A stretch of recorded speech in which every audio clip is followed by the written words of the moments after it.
Hi hello friends എല്ലാ കൂട്ടുകാർക്കും ഇന്നത്തെ എപ്പിസോഡിൻ്റെ റിവ്യൂയിലേക്ക് സ്വാഗതം. അങ്ങനെ മഹേഷ് കുടിച്ച് ലക്ക് കേട്ട് അങ്ങനെ നിൽക്കുന്ന സമയത്ത് ഇഷിത മഹേഷിൻ്റെ രചനയുടെ കല്യാണ സീഡിയും ആൽബം ഒക്കെ എടുത്ത് വലിച്ചെറിയാണ്. നിങ്ങൾ കാണ്, മനസ്സ് കൊടുത്ത് മനസ്സ് നോക്കി ഒന്ന് കാണ്.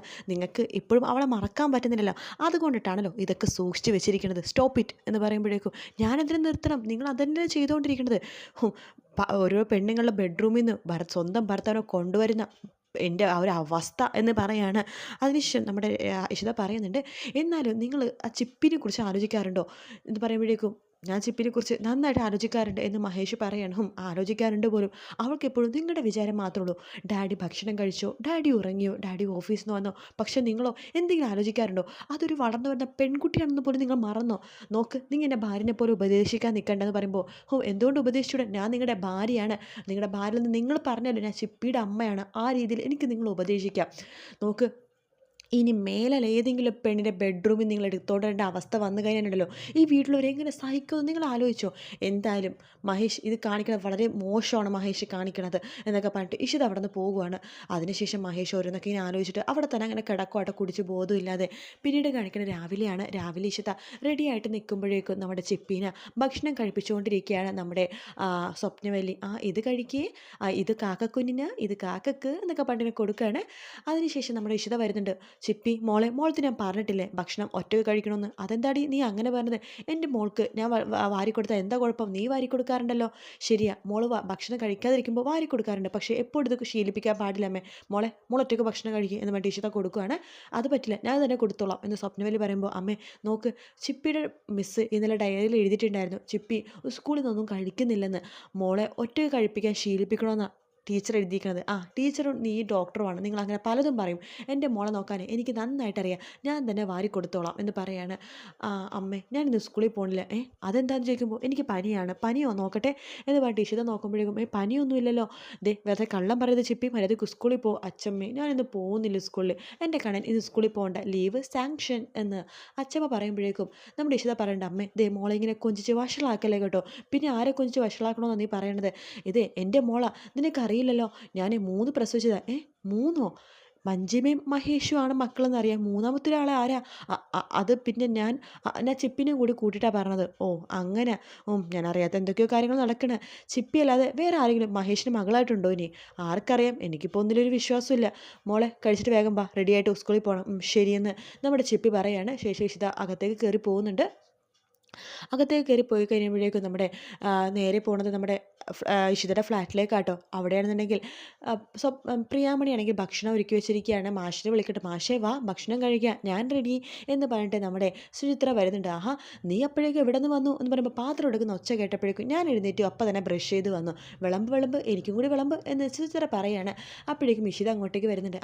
എനിക്കും കൂടി എടുത്തോട്ടോ, ഇന്നവിടെ ഫുൾ നോൺ വെജാണ്, അതുകൊണ്ട് വെജിറ്റേറിയൻ കഴിക്കാൻ വേണ്ടി ഇങ്ങോട്ട് വന്നു എന്ന് പറയുമ്പോഴേക്കും പ്രിയാമണി പറഞ്ഞിട്ട്, അത് ഏതായാലും നന്നായി, അവിടെ എല്ലാ ദിവസവും നോൺ വെജ് ആവട്ടെ, അങ്ങനെയാണെങ്കിൽ നിനക്ക് എപ്പോഴും ഇവിടെ നിന്ന് ഭക്ഷണം കഴിക്കാമല്ലോ. ചേച്ചിക്കുള്ള ഭക്ഷണം കൂടി ഇളയമ എപ്പോഴും ഉണ്ടാക്കാറുണ്ട് കേട്ടോ. ചേച്ചി വരാതിരിക്കുമ്പോൾ ആ ഭക്ഷണം പിന്നെ ഞാനെടുത്ത് കഴിക്കും, അത് നന്നായി, ഭക്ഷണം വേസ്റ്റ് ചെയ്യണ്ടല്ലോ എന്ന് ഇഷിത പറയാണ്. അല്ല മോളെ, മഹേഷിന് കുഴപ്പമൊന്നുമില്ലല്ലോ എന്ന് പ്രിയാമണി ചോദിക്കുമ്പോൾ, എന്ത് കുഴപ്പം, മഹേഷ് ഓക്കെയാണ്. അല്ല ചിപ്പി ഓക്കെയാണ്, മഹേഷ് ഓക്കെയാണ് അമ്മേ. പിന്നെ എന്തൊക്കെയോ ഒരു പ്രശ്നം, വേറൊന്നുമല്ല, കമ്പനിയിലെ പ്രശ്നമാണ്, തൊഴിലാളികൾക്ക് എന്തൊരു സാലറി പ്രശ്നം, അവർ സമരത്തിലേക്ക് പോവാണത്രേ, അതിൻ്റെ കുറച്ച് ടെൻഷനാണ് മഹേഷിന്. തൊഴിലാളികൾക്കൊക്കെ ഇതെന്താ എന്ന് പ്രിയാമണി ചോദിക്കുകയാണ്. അമ്മേ മതി അമ്മേ, എനിക്ക് വയറ് നിറഞ്ഞു എന്ന് പറഞ്ഞിട്ട് ഇഷിത അവിടെ നിന്ന് എഴുന്നേക്കുവാണ്. എൻ്റെയും വയറ് നിറഞ്ഞു എന്ന് പറഞ്ഞിട്ട് മാഷു എഴുന്നേൽക്കുന്നുണ്ട്. ഇഷിത കൈ കഴുകുന്ന സമയത്ത് മാഷിൻ്റെ അടുത്ത് പറയുന്നുണ്ട് പതുക്കെ, അച്ഛാ ഒന്ന് പുറത്തേക്ക് വരണം, അമ്മ അറിയാൻ പാടില്ല, എനിക്കൊരു കാര്യം പറയാനുണ്ട്. ശരി മോളെ എന്ന് മാഷ് പറയുന്നുണ്ട്. അമ്മേ എങ്ങനെ ഹോസ്പിറ്റലിലേക്ക് ഇറങ്ങുവാണേ എന്ന് പറഞ്ഞിട്ട് ഇഷിത ബാഗ് എടുത്തിട്ട് അവിടെ നിന്ന് ഇറങ്ങുവാണ്. മോളെ ഒരു കാര്യം പറയാനുണ്ടേ എന്ന് പറഞ്ഞിട്ട് ഒന്നും അറിയാത്ത പോലെ മാഷും പുറകിലേക്ക് പോകാട്ടോ. ശേഷം വാതിലടക്കുന്നുണ്ട്. ഇഷിതടുത്ത് മാഷ് ചോദിക്കുന്നുണ്ട്, എന്താ മോളെ, എന്താ പറയാനുള്ളതെന്ന് ചോദിക്കുമ്പോൾ, അച്ഛാ അത് അമ്മ കേൾക്കണ്ട വെച്ച് ഞാൻ പറയാതെതാ, മഹേഷിന് എന്തോ കാര്യമായിട്ട് പ്രശ്നമുണ്ട് എന്ന് പറയുമ്പോഴേക്കും എനിക്കത് തോന്നിയായിരുന്നു. ഇവിടെ കഴിഞ്ഞ ദിവസം രാമനാഥൻ വന്നായിരുന്നു, നമ്മുടെ മഹേഷിനെ സൈക്കോളജിസ്റ്റിനെ കാണിക്കുന്ന കാര്യം പറഞ്ഞായിരുന്നു. എന്നോടൊന്നും തുറന്ന് പറയുന്നില്ല അച്ഛാ, അതാ എനിക്കൊന്നും അറിയാത്തത്. മോളൊരു ഡോക്ടറല്ലേ, മോൾക്കത് മനസ്സിലാക്കാൻ പറ്റുന്നില്ലേ?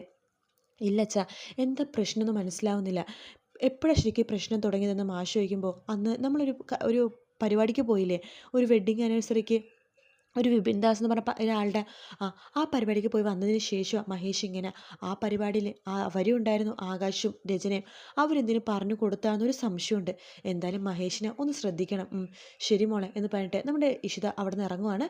ഇഷിതയുടെ തൊട്ടു പിന്നെ തന്നെ നമ്മുടെ മാഷു ഇറങ്ങുന്നുണ്ട് കേട്ടോ. അവരവിടെ നിൽക്കുന്ന സമയത്ത് മഹേഷ് അങ്ങോട്ടേക്ക് വരുന്നുണ്ട്. ആഹാ, താനിതൊരു ഓഫീസിൽ പോയില്ലേ? ഞാൻ പോവാ. അതെ അച്ഛ, സുഖമല്ലേ? സുഖമാണ് മോനെ എന്ന് പറയാണ്. ആ എന്നാൽ താൻ ഹോസ്പിറ്റലിലേക്ക് പോവാം. എന്നാൽ ശരി അച്ഛാ. ശരി എന്ന് പറഞ്ഞിട്ട് അങ്ങനെ മാഷ് അവിടെ നിന്ന് പോകുമ്പോഴേക്കും ഇഷിത ചോദിക്കുന്നുണ്ട്, ഓ മാഷിനോട് ഭയങ്കര സ്നേഹമാണല്ലോ. അതെ, അമ്മായി അച്ഛനല്ല, അച്ഛൻ. ഓ, ഭയങ്കര സ്നേഹമാണല്ലോ. അതെ, എനിക്ക് സ്നേഹമാണ്. ആ, അത് കൊള്ളാം എന്ന് പറയാണ്. അതെ, തനിക്ക് എന്നെക്കുറിച്ച് എന്തറിയാം? ഇടയ്ക്കിടയ്ക്ക് എൻ്റെ മനസ്സിൽ ഹൃദയത്തിലേക്ക് നോക്കിയാലേ എൻ്റെ മനസ്സറിയാൻ പറ്റുള്ളൂ എന്ന് പറയുമ്പോൾ ഇഷിതക്ക് അത് കൊള്ളുന്നുണ്ട് കേട്ടോ. ചിലപ്പോൾ ആ മനസ്സിൽ തൻ്റെ മുഖവും കാണാം. ഓഹോ, അത് കൊള്ളാലോ എന്ന് പറയുമ്പോൾ ഇഷിതയുടെ മുഖം ഒന്ന് ചെറുതായിട്ട് ചുവക്കുന്നൊക്കെ ഉണ്ട് കേട്ടോ. ശേഷം മഹേഷ് ചോദിക്കണ്ടല്ല, ആതിരയുടെ കാര്യം എന്തായെന്ന് ചോദിക്കുമ്പോൾ ആതിരയുടെ കാര്യം ഇമ്പ്രൂവ്മെൻ്റേ വരുന്നു. ആതിര കൈ അനക്കിയല്ലേ? അനക്കി. ഇതെങ്ങനെയാ മഹേഷിനറിയാം? അതൊക്കെ അറിയാം, ഞാൻ തൻ്റെ ഭർത്താവല്ലേ, അതൊക്കെ ഞാൻ അന്വേഷിക്കുന്നുണ്ട് എന്ന് പറയുകയാണ്. അപ്പോഴേക്കും ഇഷിതയുടെ മുഖം ഒന്ന് മാറും കേട്ടോ. ഇനി ഈ മഹേഷ് എങ്ങാനും ആണോ? അതെ, താ ഹോസ്പിറ്റലിലേക്ക് പോ എന്ന് പറയാണ്. ശരി എന്ന് പറഞ്ഞിട്ട് ഹോസ്പിറ്റലിലേക്ക് പോകാൻ വേണ്ടി ഇഷിത വണ്ടി എടുക്കുകയാണ്. മഹേഷും വണ്ടി എടുക്കുന്നുണ്ട്. മഹേഷ് വണ്ടി എടുത്തിട്ട് ഇഷിതയുടെ അടുത്തേക്ക് വരുന്നുണ്ട്. അതെ, ആതിരയുടെ കേസിൽ തനിക്ക് പോലീസ് സ്റ്റേഷനിൽ കീഴടങ്ങേണ്ടി വരില്ല. അങ്ങനെ കീഴടങ്ങേണ്ടി വരികയാണെങ്കിൽ ഞാൻ ആയിരിക്കും കീഴടങ്ങുക. തന്നെ ഞാൻ ഒരിക്കലും വിട്ടുകൊടുക്കില്ലടോ. കാരണം എന്താ പറയുക, താൻ എൻ്റെ ചിപ്പിയുടെ അമ്മയാണ് എന്ന് പറഞ്ഞിട്ട് മഹേഷ് അന്ന് ചിരിച്ചുകൊണ്ട് പോവാണ്. മഹേഷ് പോകുമ്പോഴേക്കും ഇഷിതയ്ക്ക് ഭയങ്കര നാണവും സന്തോഷമൊക്കെ വരുവാണ്. മഹേഷിനൊട്ടും മനസ്സിലാക്കാൻ പറ്റുന്നില്ലല്ലോ, ഈ മനുഷ്യനെന്താ ഇങ്ങനെ എന്നൊക്കെ പറഞ്ഞിട്ട് ഇഷിത ചിരിച്ചുകൊണ്ട് വണ്ടി എടുക്കുകയാണ്. അങ്ങനെ ഹോസ്പിറ്റലിലേക്ക് പോവാട്ടോ. ഹോസ്പിറ്റലിലേക്ക് പോകുമ്പോഴേക്കും നമ്മുടെ ഓരോ കുട്ടികളെ പരിശോധിച്ചുകൊണ്ടിരിക്കുകയാണ്. അപ്പോൾ ന്യൂറോ സർജൻ വരുന്നുണ്ട്. ഡോക്ടർ ഇഷിത, എന്തായി ആതിരയുടെ കേസ്? ആതിരയുടെ സിറ്റുവേഷൻ ഇപ്പോൾ എങ്ങനെയുണ്ട് ഡോക്ടർ എന്ന് ചോദിക്കുമ്പോൾ, അതെ, നമുക്ക് തമ്മിൽ സംസാരിക്കാനുള്ള മെയിൻ കേസ് ഇപ്പോൾ ആതിരയാണല്ലോ. ആതിരയ്ക്ക് ഇമ്പ്രൂവ്മെൻ്റ് ഉണ്ട്. ഇപ്പോൾ ഓക്സിജൻ ലെവൽ നോർമലാണ്. തന്നെ ശ്വാസം എടുക്കുന്നുണ്ട്. അതുപോലെ തന്നെ മരുന്നുകളോടൊക്കെ പ്രതികരിക്കുന്നുണ്ട്. ഓ, അത് വളരെ ഗുഡ് ന്യൂസ് ആണല്ലോ. അതെ, എത്രയും പെട്ടെന്ന് തന്നെ ആതിര കോമയിൽ നിന്ന് ഉണരും. ആതിര പഴയ ജീവിതത്തിലേക്ക് കടന്നു വരും. ഓ, താങ്ക് ഗോഡ് ഡോക്ടർ, ഒരുപാട് നന്ദിയുണ്ട് എന്ന് ഇഷിത പറയുമ്പോൾ, എന്നോടല്ല ഇഷിത നന്ദി പറയേണ്ടത്, ആ ഇൻഫോമറോടാ. അയാൾ കറക്റ്റായിട്ട് പറഞ്ഞതുകൊണ്ടാണ് എല്ലാം ശരിയായത്. എന്നാലും ആരായിരിക്കും ഡോക്ടർ ആ ഒരു ഇൻഫോമർ? അറിയില്ല ഇഷിത. എന്നാലും അയാൾക്ക് നല്ലൊരു മെഡിക്കൽ നോളജൊക്കെ ഉള്ള ഒരാളാണ്. ഇനി ആതിരയുടെ വല്ല കാമുകനായിരിക്കോ? ആതിരയ്ക്ക് വല്ല ലവർ ഉണ്ടായിരിക്കോ? ആതിര നന്നായി ജീവിക്കണമെന്ന് ആഗ്രഹിച്ച് അയാൾ ശരിയാക്കി തരുന്നതായിരിക്കും ഇത്. ലവേഴ്സിനൊന്നും ഇങ്ങനെ ആവാൻ പറ്റില്ല. ഞാൻ പറഞ്ഞല്ലോ, ഇയാൾ നല്ല മെഡിക്കൽ നോളജും നല്ല പക്വതയും നല്ല വിവരവും വിദ്യാഭ്യാസവും നല്ല പ്രായമൊക്കെ ഉള്ള ഒരാളാണെന്ന് എനിക്ക് തോന്നുന്നത്. അപ്പോഴേക്കും പെട്ടെന്ന് മഹേഷ് ന്യൂറോളജിസ്റ്റിൻ്റെ ഫോണിലേക്ക് വിളിക്കുക കേട്ടോ. ദേ, അയാളാ വിളിക്കണത്. നമ്മുടെ അജ്ഞാതൻ എടുക്കുമെന്ന് പറയാണ്. അങ്ങനെ നമ്മുടെ ഡോക്ടർ ഫോൺ എടുക്കുന്നുണ്ട്. ഹലോ, എങ്ങനെയുണ്ട് ആതിരയ്ക്ക്? ഇപ്പോൾ ഇമ്പ്രൂവ്മെൻ്റ് ഉണ്ടോ എന്ന് മഹേഷ് ചോദിക്കുമ്പോൾ, ഇമ്പ്രൂവ്മെൻ്റ് ഉണ്ട്, ഇപ്പോൾ ഓക്സിജൻ ലെവൽ നോർമലാണ്. എത്രയും പെട്ടെന്ന് ആതിര ജീവിതത്തിലേക്ക് തിരിച്ചു വരും. ഓ, താങ്ക് ഗോഡ്. അല്ല, നിങ്ങളുടെ പേര് ഇതുവരെ പറഞ്ഞില്ലല്ലോ എന്ന് ഡോക്ടർ ചോദിക്കുമ്പോൾ, ഞാൻ പറഞ്ഞല്ലോ, ഞാൻ ഇഷിതയുടെ ഒരു ആരാധകനാണ്, ഇഷിതനെ ഒരുപാട് സ്നേഹിക്കുന്ന ഒരാൾ, അത്ര അറിഞ്ഞാൽ മതി ഇപ്പോൾ എന്ന് പറഞ്ഞിട്ട് മഹേഷ് ഫോൺ വെക്കുക. എന്താ അയാൾ പറഞ്ഞതെന്ന് ഇഷിത ചോദിക്കുമ്പോൾ, അതോ, ഇഷിതനെ സ്നേഹിക്കുന്ന ഒരാളാണെന്ന് മാത്രമേ പറഞ്ഞുള്ളൂ ഡോക്ടർ, എനിക്ക് അയാളുടെ നമ്പർ ഒന്ന് തരാമോ? പിന്നെന്താ എന്ന് പറഞ്ഞിട്ട് ഡോക്ടർ ആ നമ്പർ കൊടുക്കുക കേട്ടോ. ശേഷം ഡോക്ടർ പോയി കഴിയുമ്പോഴേക്കും ആ നമ്പർ ഫോണിൽ ഒന്ന് സേവ് ചെയ്യാൻ വേണ്ടി ഇഷിത നോക്കുമ്പോൾ ആ നമ്പർ ഫോണിൽ ഓൾറെഡി സേവ് ആണ്. നോക്കുമ്പോൾ അത് മഹേഷിൻ്റെ നമ്പറാണ് കേട്ടോ. ഇത് മഹേഷ് അല്ലേ? അപ്പോൾ ഞാൻ വിചാരിച്ചത് വെറുതെ അല്ല, മഹേഷ് എന്നെ അപ്പം എന്നെ രക്ഷിക്കണത് എന്ന് പറഞ്ഞിട്ട് നാണത്തോടു കൂടി തന്നെ മഹേഷിൻ്റെ ഒരു ഫോട്ടോ എടുത്തിട്ട് ഇഷിത സൂം ചെയ്ത് നോക്കുവാണ്. എന്നിട്ട് ചിരിച്ചുകൊണ്ട് അവിടെ അങ്ങനെ ഇരിക്കുക കേട്ടോ. പിന്നീട് കാണിക്കുന്ന മഹേഷിനെയാണ്. മഹേഷിൻ്റെ അടുത്തേക്ക് വിവേക് വരുന്നുണ്ട്. വിവേകിനോട് മഹേഷ് ചോദിക്കേണ്ടത്, എന്തായി ആ കൺസ്ട്രക്ഷൻ്റെ ബാക്കി പൈസ തന്നോ? അതിന് ഫസ്റ്റ് എമൗണ്ട് ഫുള്ളും തരാനായിട്ട് നീ കംപ്ലീറ്റും ചെയ്തിട്ടില്ലല്ലോ. കംപ്ലീറ്റ് ചെയ്തില്ലേ? അപ്പോൾ അത് കംപ്ലീറ്റ് ആയില്ലേ? എങ്ങനെ കംപ്ലീറ്റ് ആവനാ? നീ സൈറ്റ് ഇതുവരെ വിസിറ്റ് ചെയ്തിട്ടില്ല. ആ സൈറ്റ് മാത്രമല്ല, പല സൈറ്റ് നീ വിസിറ്റ് ചെയ്തിട്ടില്ല. മഹേഷ്, ഇങ്ങനെ പോവാണെങ്കിൽ കമ്പനി താഴേക്കാണ് പോയിക്കൊണ്ടിരിക്കുന്നത്. അയ്യോ, ഞാനത് മറന്നുപോയി വിവേക്. നമുക്കത് ഇന്ന് തന്നെ പോയി വിസിറ്റ് ചെയ്യാം. അതുമാത്രമല്ല, ഒരുപാട് സൈറ്റുകൾ പകുതി നിർത്തിയിരിക്കുക. എല്ലാത്തിനും കാരണം നീയാ. അത് ഞങ്ങൾക്ക് ഇന്ന് തന്നെ ശരിയാക്കാം വിവേക്, നീ പോയിക്കോ. ഇന്ന് തന്നെ ഞങ്ങൾക്ക് എന്തായാലും അതെന്താണെന്ന് വെച്ചാൽ ചെയ്യാം എന്നൊക്കെ മഹേഷ് പറയാണ്. അങ്ങനെ മഹേഷ് അവിടെ ഇരിക്കുന്ന സമയത്ത്, ഹലോ, മേ ഐ കമ്മിങ് എന്ന് പറഞ്ഞിട്ട് ആകാശ് അങ്ങോട്ടേക്ക് വരും കേട്ടോ. എന്നിട്ട് പറയണ്ട്, ഞാനേ വന്നതേ എൻ്റെ മോളുടെ ഹോസ്പിറ്റൽ തുടങ്ങുന്ന കാര്യം പറഞ്ഞല്ലോ, ചിപ്പി മെമ്മോറിയൽ ഹോസ്പിറ്റൽ.